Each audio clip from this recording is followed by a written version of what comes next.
ठीक है, देखेंगे लास्ट क्लास में हम क्या डिस्कस कर रहे थे कि गीता का जो भी ज्ञान है या जो भी आध्यात्मिक ज्ञान है उसको किसी प्रामाणिक गुरु की शरण में लेना, प्रामाणिक गुरु से लेना बहुत ज्यादा जरूरी है। हमने क्वेश्चंस डिस्कस करे थे कि उससे जाना जा सकता है कि जो गुरु है वो प्रामाणिक है या नहीं है।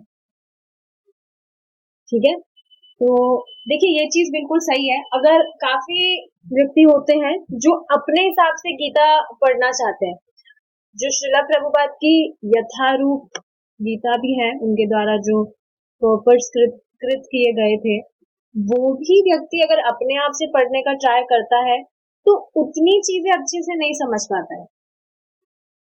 अभी आप सोचिए, यहाँ जैसे श्रीला प्रभुपाद की बुक्स है, हम जो भी लाइंस है उसको और इलेबोरेट करके समझते हैं। अब खुद से बस अगर हम पढ़ते तो फिर कैसे कुछ इतना डिटेल में समझ पाते। इस वजह से एसोसिएशन में पढ़ना जरूरी है। आध्यात्मिक ज्ञान को भी एसोसिएशन में पढ़ना जरूरी है। ठीक है, इससे एक चीज मुझे याद आ रही थी।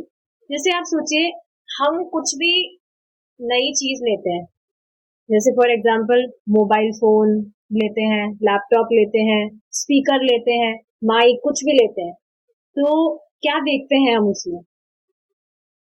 सबसे पहली चीज क्या देखते हैं कि वो अच्छा ब्रांड का होना चाहिए। कंपनी कौन सी है उसकी, बढ़िया कंपनी वाला लेना चाहते हैं ताकि अच्छा चले। लोकल कंपनी तो हम नहीं लेना चाहेंगे कि भाई कुछ दिन में लिया और कुछ दिन में खराब। तो बात सोचिए, जब हम जो स्पीकर है या जो भी वस्तु है वो हम प्रामाणिक ढूंढते हैं। प्रामाणिक का मतलब समझ रहे हैं? ब्रांडेड का मतलब क्या है? बहुत पहले से वो चीज प्रचलित है, बहुत पहले से।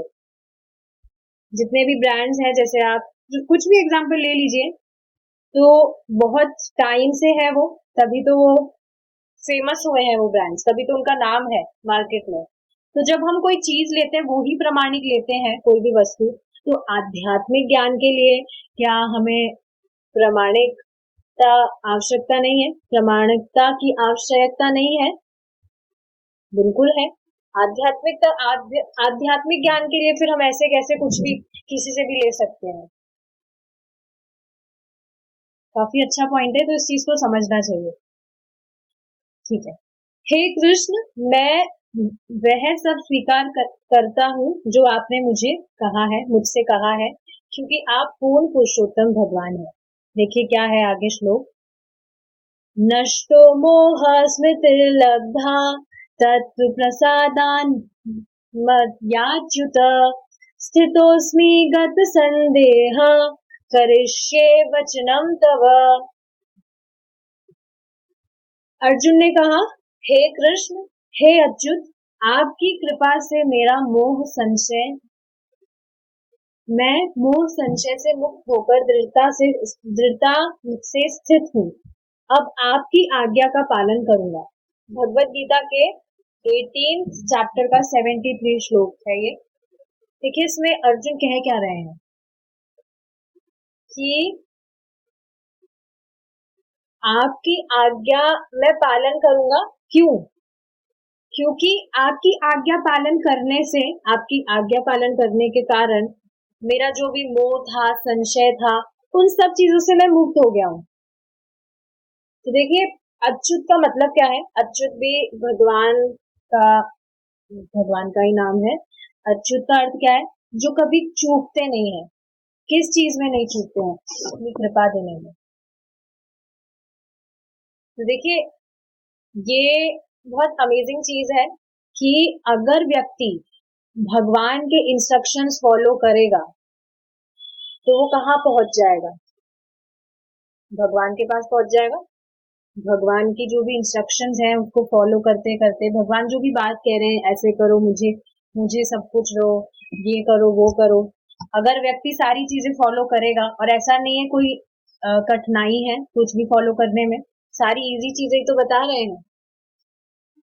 सोचिए ना, हम खाना तो शुरू से ही खाते आए हैं, लेकिन सिर्फ भगवान को अर्पित करने मात्र से वो ही खाना स्पिरिचुअल हो जाता है। उसमें इतनी क्षमता आ जाती है कि किसी के भी चित्त को परिवर्तन कर सकता है। 100 पीढ़ियों का उद्धार हो जाता है और कितने सारे अनलिमिटेड बेनिफिट्स हैं। लाभ ही लाभ है भगवान के प्रसाद खाने का। ये बात समझनी चाहिए, जो व्यक्ति कुछ भक्ति नहीं कर रहा है, सिर्फ प्रसाद खा रहा है, वो भी भगवान का भक्त हुआ, भगवान की जूठन खा रहा है आफ्टर ऑल। हाँ, ऐसा हो सकता है किसी के द्वारा उसे खिलाया जा रहा हो, पर खा तो रहा है वो।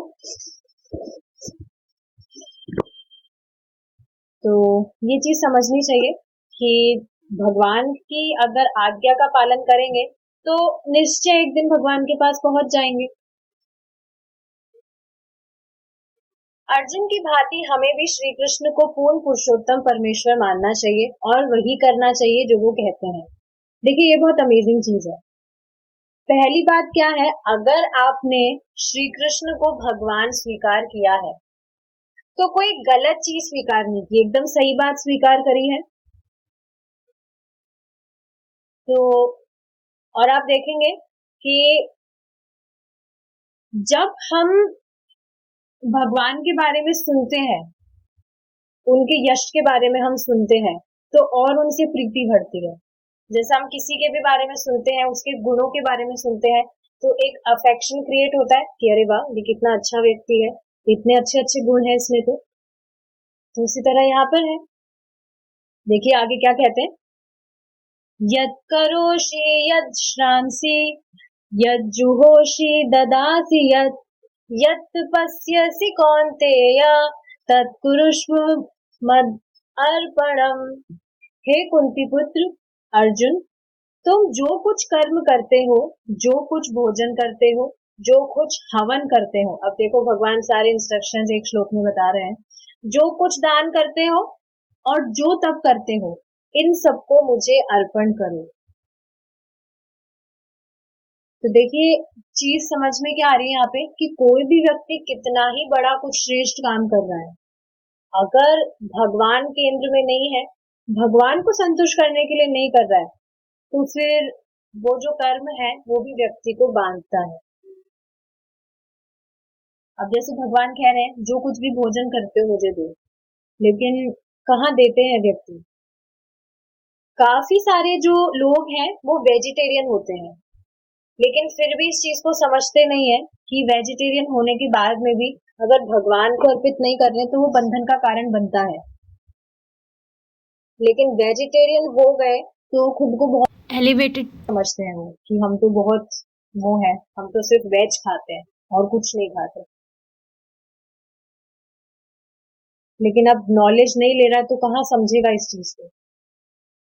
होता है काफी लोग, हम तो वीगन हैं, हम तो सिर्फ वेज खाते हैं, हम तो सिर्फ वीगन खाते हैं, एनिमल प्रोडक्ट भी नहीं खाते, हम गाय का दूध भी नहीं पीते, इतना ज्यादा हम प्योर शुद्ध जीवन जी रहे हैं।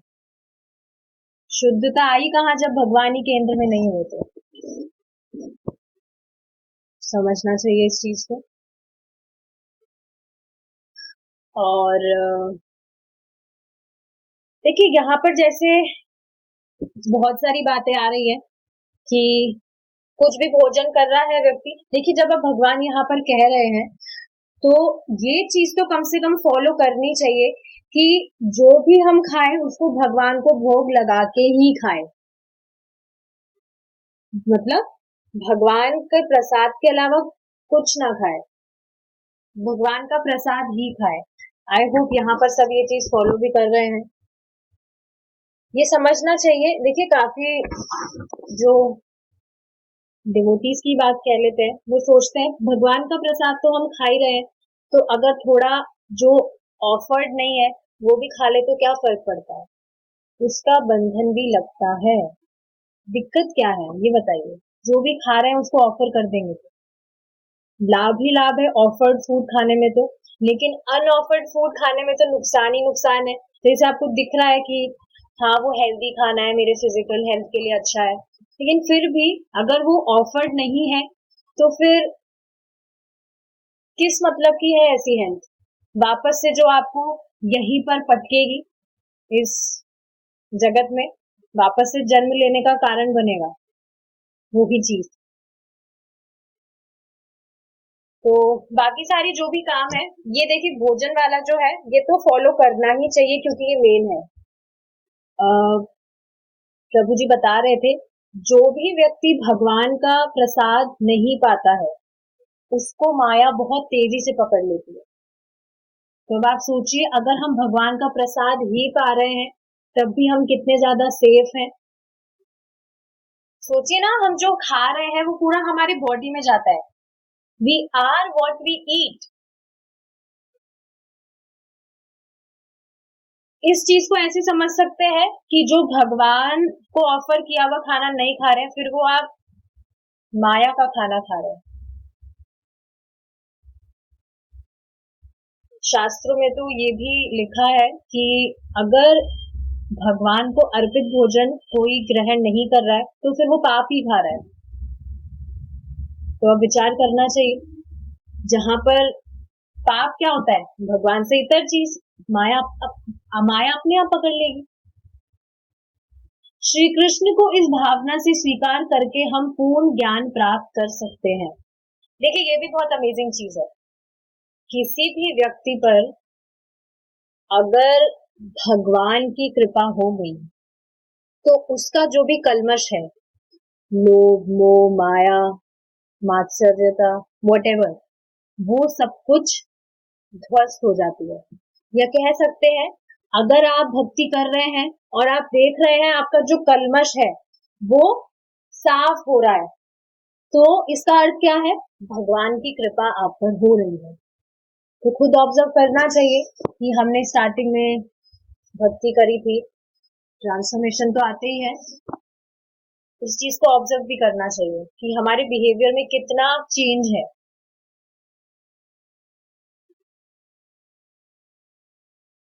वैसे भी व्यक्ति भगवान का नाम कैसे भी ले रहा है, चेंजेस तो आते ही हैं।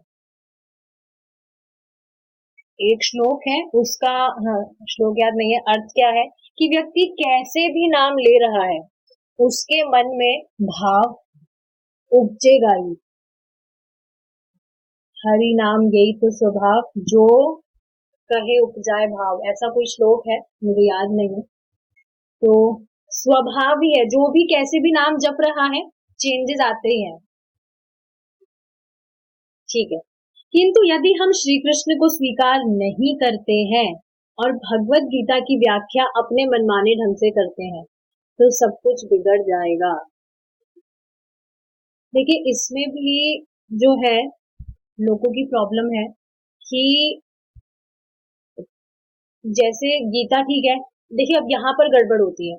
शुरू में जैसे डिवोटीज के संग में वो नहीं पढ़ रहा है, अपने आप से गीता पढ़ रहा है, तो जो भी श्लोक वो पढ़ रहा है उसमें भगवान क्या कहते हैं, भगवान उवाच, मैं आता हूँ, मतलब भगवान खुद को वहां पर पॉइंट कर रहे हैं। लेकिन अब कोई नया व्यक्ति है, ठीक है, उसमें ज्यादा बुद्धि नहीं है, वो पढ़ रहा है, तो क्या समझेगा, मैं आता हूँ मैं करता हूँ, तो यहाँ पर शायद मेरी बात हो रही है, मैं आता हूँ। जो भी चीज होगी वो खुद के ऊपर ले लेगा। यहाँ पर देखिए एक वर्ड है मद अर्पणम। तो इसका अर्थ क्या है कि भगवान कह रहे मुझको अर्पण करो। तो व्यक्ति सोचता है कि मेरी बात हो रही है कि मैं खुद को अर्पण करके खाऊं, खुद को अर्पण करके पीऊं, वॉट एवर, जो भी मैं काम कर रहा हूँ खुद को मैं सेंटर में रख के करूं। हो गई अब यहाँ गड़बड़, बात कुछ और कही जा रही है और वो डिफ्लेक्ट कर गया। इस वजह से हमेशा गुरु परंपरा में तो पढ़ना ही है, साथ में पढ़ना चाहिए। हम्म, ठीक है। तो यहाँ पर बिगड़ जाती है बात, मनमाने ढंग से वो व्याख्या करेगा, खुद ही समझने का ट्राई करेगा तो गड़बड़ हो जाती है। यदि हम निष्ठावान हैं तो कृष्ण की कृपा से हमें निष्ठावान गुरु मिल जाएंगे। बहुत अमेजिंग चीज है। अगर आप भगवान को जानना चाहते हैं, आपके मन में थोड़ी सी भी अभिलाषा है भगवान को जानने की, कहीं ना कहीं से भगवान अरेंजमेंट कर ही देते हैं। हमारी कुछ प्लानिंग भी नहीं होती है। जैसे आप सोचिए, यहाँ पर अभी जो भी भक्त हैं, कभी सोचा था ऐसे वो दिन भी आएगा जब साथ में ऐसे क्लास लेंगे या डिवोटीज के संग बैठेंगे। रत्नाभूषिता माता जी हाँ बोल रही है, सोचा था आपने? नहीं सोचा था। तो देखिए, सिर्फ इच्छा आई थी मन में, भगवान को जानना है। देखिए भगवान ने कैसे अरेंज कर दिया। अगर व्यक्ति निष्ठावान है, निष्ठा मतलब संकल्प, संकल्प नहीं बोलेंगे इतना, मतलब बस उसके मन में इच्छा आई है कि हाँ मुझे जानना है, तो भगवान अपने आप अरेंज कर देते हैं। किंतु यदि हम ठगे जाना चाहते हैं तो कृष्ण हमारे पास किसी ठग को भेज देंगे और हम जीवन भर ठगे जाते रहेंगे। अब इसका अर्थ क्या है?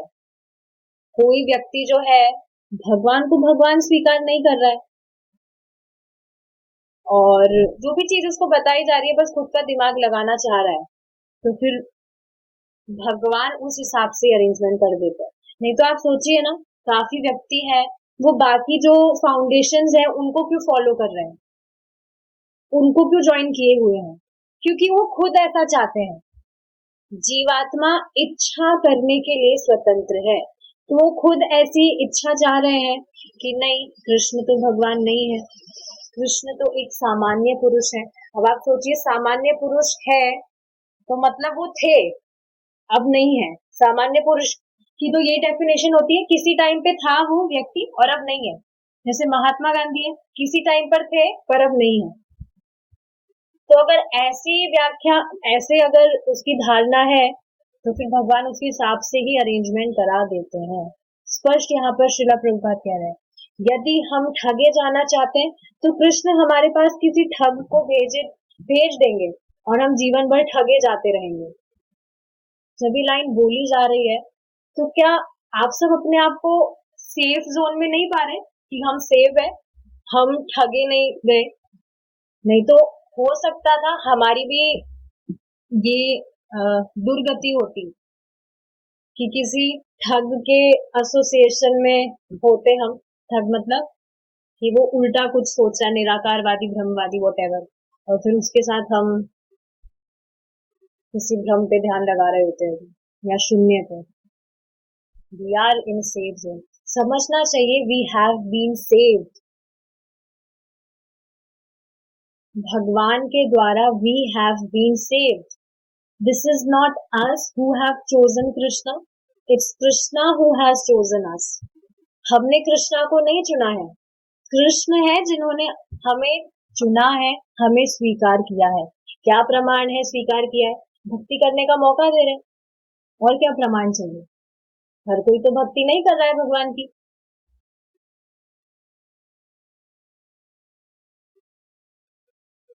जो लोग श्री कृष्ण को यथार्थ रूप में तत्वतः नहीं जानना चाहते, अपितु उन्हें अपनी अपूर्ण दृष्टि से समझ लेना चाहते हैं, उनके लिए भगवान श्री कृष्ण अज्ञात ही रहते हैं। देखिए, ये वही चीज है कि हमें जो भी ज्ञान बताया जा रहा है, हम उसे हमारी अपूर्ण इंद्रियों से रियलाइज नहीं कर सकते हैं। पहली बात तो ये है कि जो भी शास्त्रों में जो भी नॉलेज है वो ऑलरेडी रियलाइज्ड नॉलेज है, पहले ही रिसर्च हो चुकी है, हमें दिमाग लगाने की जरूरत नहीं है। लेकिन हमारी जो इंद्रिय है वो अपूर्ण है, हम खुद रियलाइज नहीं कर सकते जो भी बात बताई जा रही है।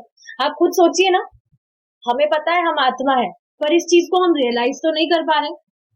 किसी को डाउट है कि हम आत्मा नहीं है, शरीर है? हमको नहीं है, किसी को भी डाउट, पर रियलाइज नहीं कर पा रहे ना इस चीज को। पर फिर भी श्रद्धा है कि हाँ आत्मा है, शरीर तो बिल्कुल नहीं है। डाउट है तो अभी भी अपना कोई भी अंग आप देखिए, क्या मैं ये हाथ हूँ, क्या मैं ये नाक हूँ? नहीं, मैं ये सब तो नहीं हूँ। और होता तो जब जो व्यक्ति है वो अचेतनशील हो जाता है, तो इसका अर्थ क्या है? उसका जो शव है वो तो अभी भी वहीं पड़ा रहता है, पर वो अचेतनशील हो गया, इसका अर्थ क्या है? आत्मा चली गई, देह त्याग दिया आत्मा ने। लेकिन इस चीज को रियलाइज तो नहीं कर पा रहे हम। तो इस वजह से शास्त्रों को एज इट इज स्वीकार करना चाहिए, और कुछ ऑप्शन भी नहीं है।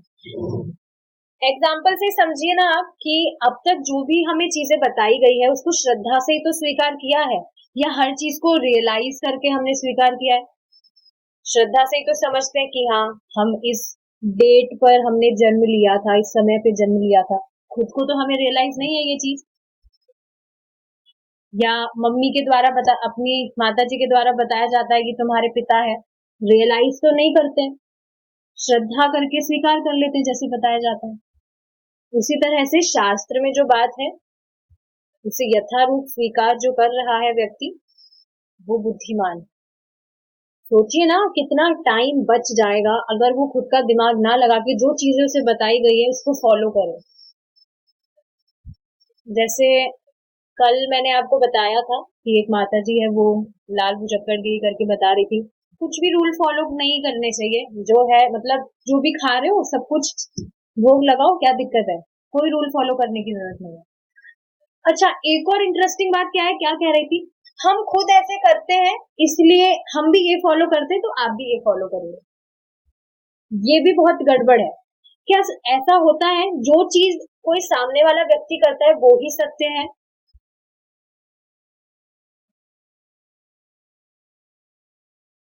भगवान तो नहीं है वो सामने वाला व्यक्ति कि हम जो कर रहे हैं वो सही है तो आप भी वही चीज फॉलो करो।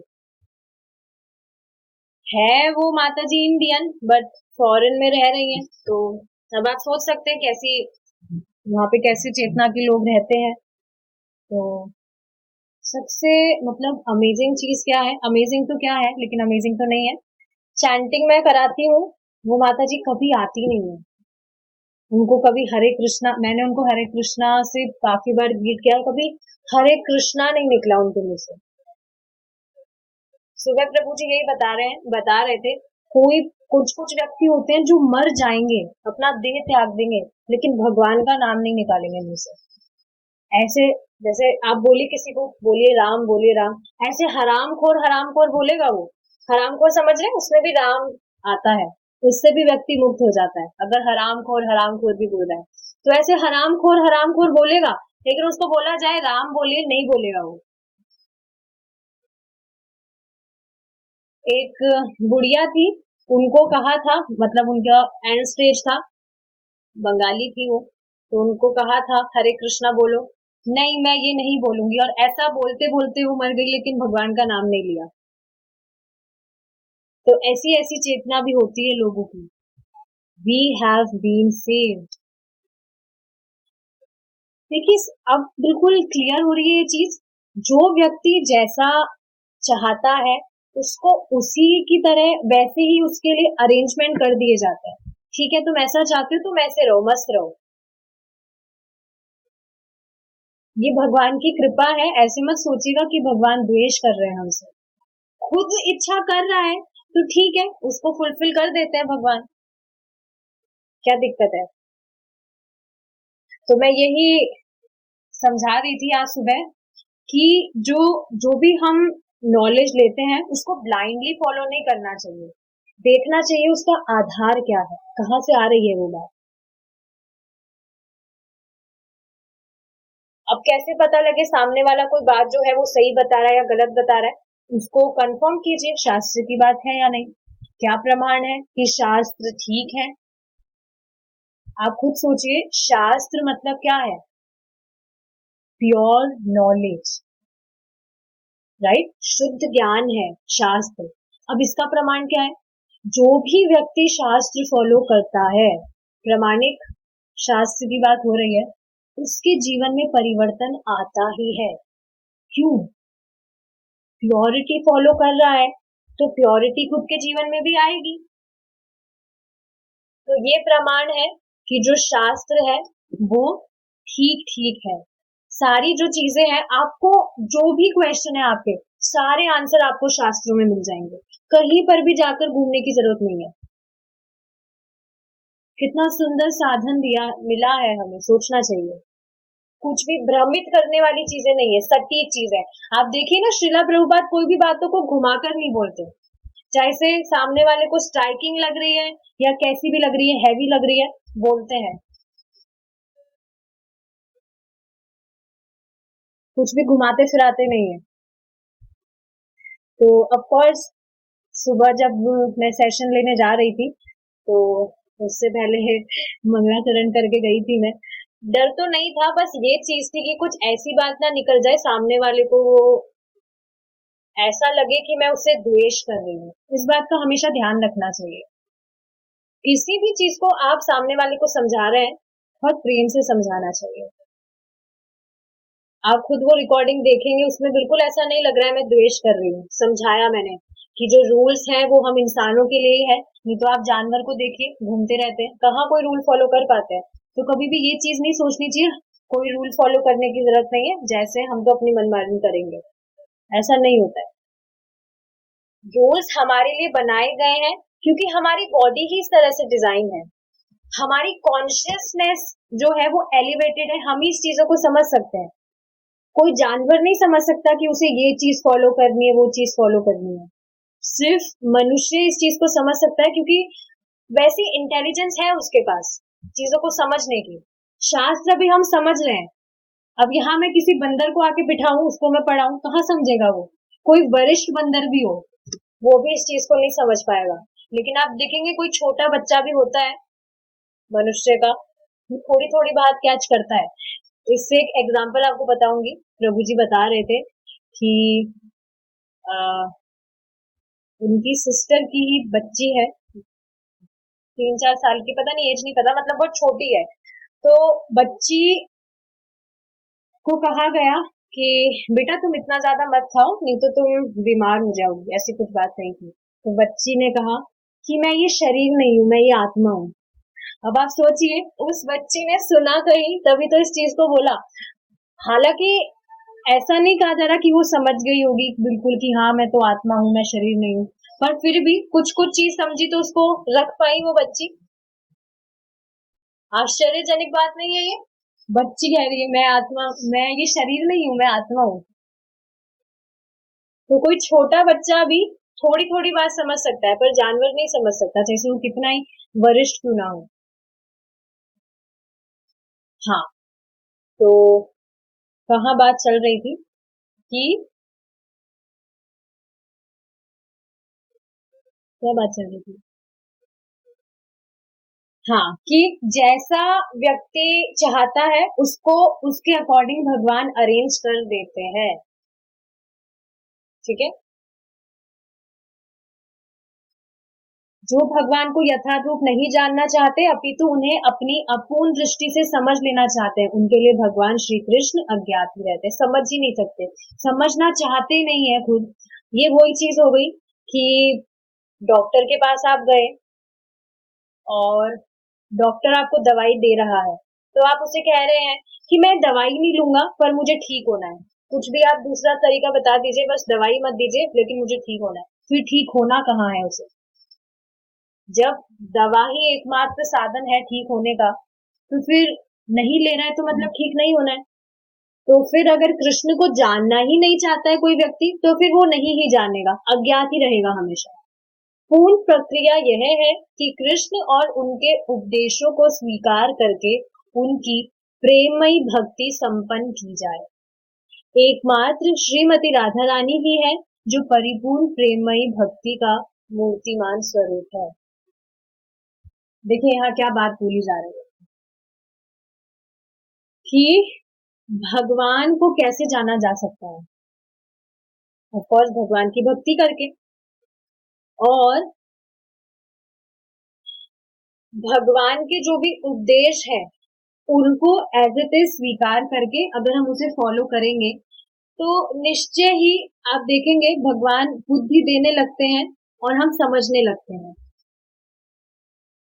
जैसे अब इसी से मैं आपको एक एग्जांपल बताऊंगी कि प्रभुपाद ने ऑलरेडी हमें बेसिक जो चीजें हैं इम्पोर्टेंट, वो बताई है कि सिर्फ इनको फॉलो करिए और कुछ एक्स्ट्रा करने की जरूरत नहीं है। अब जैसे एकादशी के बारे में बताया है, कोई भी व्यक्ति एकादशी का व्रत पालन कर रहा है, उसका जो वैकुंठ धाम का जो टिकट है वो फिक्स हो जाता है। लेकिन अब आप सोचिए, कोई भी व्यक्ति भक्ति कर रहा है पर एकादशी का व्रत का पालन नहीं कर रहा, तो वो ही उसका कारण बन सकता है कि उसका जो मतलब जाने वाला था, पर एकादशी पालन करने की वजह नहीं करने की वजह से वो ही बाधा बन सकता है। तो समझने वाली बात क्या है, अगर कोई एक चीज आपको बताई जा रही है जरूरी है, तो इसका मतलब ये नहीं है कि दूसरी चीज जरूरी नहीं है। चैंटिंग और हियरिंग ही तो मेन है, एकादशी का व्रत करने की क्या जरूरत है? सोच सकते हैं ऐसे, पर ऐसा नहीं होता है कि एक चीज आपको बताई जा रही है वो इम्पोर्टेंट है तो दूसरी चीज इम्पोर्टेंट नहीं है। एकादशी पर व्रत नहीं होता है, व्रत करने को कहा भी नहीं जा रहा है, सिर्फ अन्न अवॉइड कीजिए। सारे दिन भर आप खाइए, भूखा नहीं रहा जा सकता है। तो वैसे तो एकादशी को करना क्या चाहिए, कोई दूसरा काम नहीं, मेन क्या है, चैंटिंग करना। एक चीज है, आप नोट कर लीजिए, ना नम व्रत नाम व्रतः, ना नाम तपः, ना नाम दानः, ना नाम योग यज्ञ। तो आप देखेंगे, अगर व्यक्ति नाम कर रहा है, मतलब नाम कर रहा है, नाम मतलब भगवान के नाम का उच्चारण कर रहा है, हरे कृष्णा कृष्णा कृष्णा हरे हरे, हरे रामा रामा रामा हरे हरे, भगवान के नाम का उच्चारण कर रहा है, चैंटिंग कर रहा है, तो उसी में ही सारे दान आ जाते हैं, उसी में ही सारे तपस्या आ जाती है, सारे व्रत आ जाते हैं, सारे यज्ञ आ जाते हैं, एक्स्ट्रा करने की जरूरत नहीं है। लेकिन प्रॉब्लम क्या है, लोगों को विश्वास नहीं होता, सिर्फ हरे कृष्णा करने से सारी चीजें कैसे आ जाती है, पर ऐसा होता है। आप देखेंगे ये जितनी भी चीजें हैं, क्या क्या, यज्ञ तपस्या व्रत, इनके ये क्यों किए जाते हैं, अगेन प्योरिफिकेशन के लिए, ताकि समझ आए भगवान भगवान के द्वारा जो भी चीजें बताई जा रही है समझ आए, प्योरिफिकेशन हो। लेकिन आप देखेंगे इन चीजों को करने से बहुत बहुत टाइम लग जाता है, उसके बाद में प्योरिफिकेशन होता है, और सारी चीजें अलग अलग करनी होती है आपको, व्रत अलग, तप अलग, और यज्ञ अलग, दान अलग, सारी चीजें अलग अलग करनी होती है, और उसमें बहुत टाइम लग जाता है। लेकिन सिर्फ चैंटिंग कर रहे हैं तो सभी का लाभ सिर्फ चैंटिंग में आ गया, और आप देखेंगे कितनी तेजी से शुद्धिकरण हो भी रहा है, नो डाउट। तो एकादशी पे बेसिकली काम क्या है कि कोई दूसरा काम नहीं, सिर्फ भगवान के नाम का अधिक से अधिक जप करना चाहिए। तो ट्राई करना चाहिए कि उस दिन कम से कम हम ज्यादा राउंड्स करें, जितने आप करते हैं कम से कम उससे डबल करने का प्रयास करना चाहिए। 16 तो सब करते ही हैं, उससे डबल 32 तो करना चाहिए कम से कम। सुबह जो डिवोटीज आते हैं प्रभु जी की क्लास में, मुझे पता नहीं था, एकादशी पे 108 माला करते हैं। ऑफ कोर्स खुद की कैपेसिटी के अकॉर्डिंग करना चाहिए, पर ट्राई करना चाहिए ज्यादा से ज्यादा हम जप करें। No other business. भूखा अगर नहीं रहा जा रहा है तो ठीक है, अन्न नहीं खाना है, बाकी जो भी मन है खाइए, फल वगैरह, ठीक है। तो ये चीज है कि भगवान के अगर उपदेशों को वो मानेगा, इंस्ट्रक्शंस फॉलो करेगा और भगवान की भक्ति करेगा, तो भगवान को अपने आप पूर्ण रूप से वो जान लेगा। ठीक है, अब मैं देखूंगी अगर किसी के क्वेश्चंस है तो कुछ, तो हम रुकेंगे यहाँ, नहीं है, ठीक है। माता जी मेरा क्वेश्चन है। हाँ माता जी पूछिए। माता जी मेरा क्वेश्चन ये है कि जैसे शीला प्रभुपाद की बुक्स में है कि अगर मतलब जब हम पेड़ होते हैं तो हम इस बात की खुशी होती है कि हम पर्वत पे हैं, किसी भी पहाड़ पे हैं और हम पेड़ हैं तो हम सुखमय जीवन जी रहे हैं, हमें कोई टेंशन नहीं है कि हम पेड़ हैं।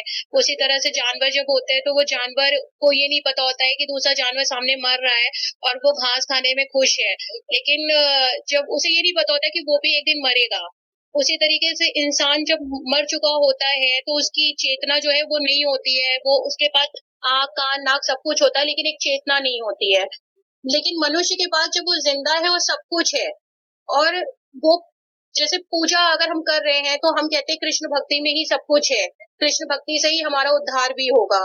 लेकिन बहुत से लोग ऐसे हैं जो ये कहते हैं कि सभी तो भगवान है, तो उद्धार तो और भी भगवान करेंगे ना, वो उनसे भी तो हमें बहुत कुछ मिल सकता है, तो केवल कृष्ण भक्ति से ही उद्धार कैसे मिलेगा? उससे ही हम कैसे पार को कर सकते हैं? ये चीज मैं उसका जवाब नहीं दे पाई सामने वाले को, तो मैं इसीलिए आपसे ये पूछ रही हूँ। देखिए, सबसे पहले तो माता जी जो भगवान है वो भगवान श्री कृष्ण है। काफी सारे श्लोक हमने डिस्कस किए हैं, वहाँ ये चीज क्लियर हो गई। बाकी सारे जो हैं वो देवी देवता हैं। ये चीज भी मैंने बताई थी, अगर कोई व्यक्ति देवी देवताओं का उपासक है और वो स्वीकार नहीं कर रहा है, आप उन्हें बता रहे हैं कि कृष्ण की भक्ति करिए। देखिए, आप किसी को फोर्स नहीं कर सकते, सबसे पहले भक्ति फोर्स नहीं की जा सकती। विवेक दीजिए आप उनको।